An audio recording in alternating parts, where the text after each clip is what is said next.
So, marami na rin nagko-comment nito sa videos ko about dun sa Quantvine. Pinapa-legit check kung legit ba siya, totoo ba siyang trading investment platform or hindi. So, meron akong i-share sa inyong isang post na nakita ko sa Facebook, no? Isang screenshot.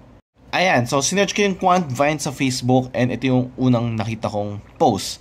So as you can see dito sa taas, so ano ba yung Quantvine? It's an investment platform na meron daw quantitative trading strategy, bullshit, no? So you can see dito sa VIP, if nag-invite ka maraming members, mas malaki ka makukuha ang rewards, right? In USDT pa nga no? Crypto, Web3.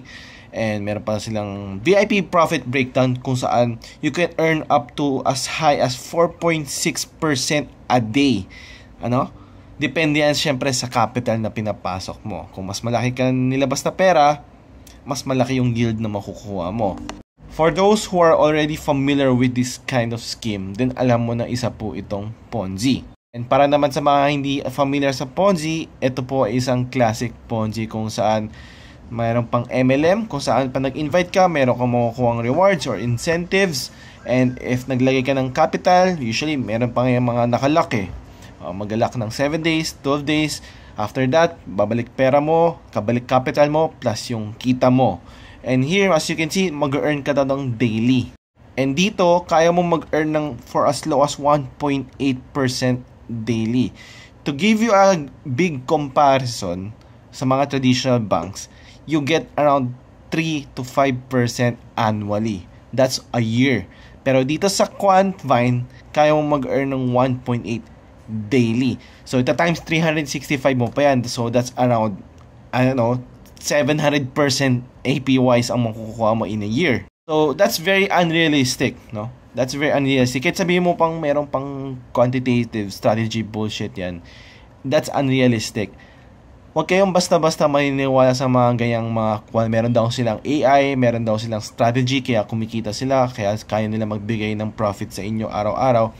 That's all bullshit. Front lang nila yung mga yan, but in reality wala naman talagang trading na nangyayari. Yung mga earn o yung mga kinikita mo dito sa 1.8 or 2.1% na yield, galing yan sa mga taong in-invite mo or in-invite na mga ibang tao na naglabas din ng pera. Itong Quantvine, I think it's a mobile app. Nung trinay ko siyang i-access sa website, blinak na ako ng parang blinak na ng website yon kasi nga something scam, parang sketchy daw yung website, so hindi ako maka-access. Even yung OKX sinabi sa akin, no, sketchy yung website. Basta if I were you, no, wag na kayo pumasok dito. Again, mayroong mga tao magsasabi na legit, kumikita sila. Meron din mga tao nagsasabing na alam naman nilang scam to, pero syempre feel nila maaga sila, so kumikita sila.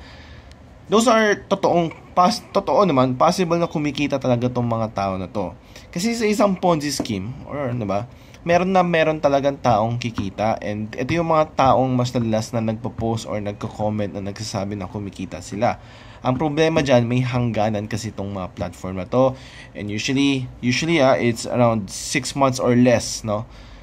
Depende kasi kung gaano kalakas mag-market itong scam na to, kung gaano sila kalakas mag-invite ng mga tao. So nakadepende yung lifespan ng platform sa number of invites na may invite mong tao. Come on guys, let's learn. You know, makikita mo may mga pupunta sa Rafi in Tulfo action na mga na scam daw na investment. Marami kang makikita, it's all the same. So itong Quantvine, wala siyang pinagkaiba.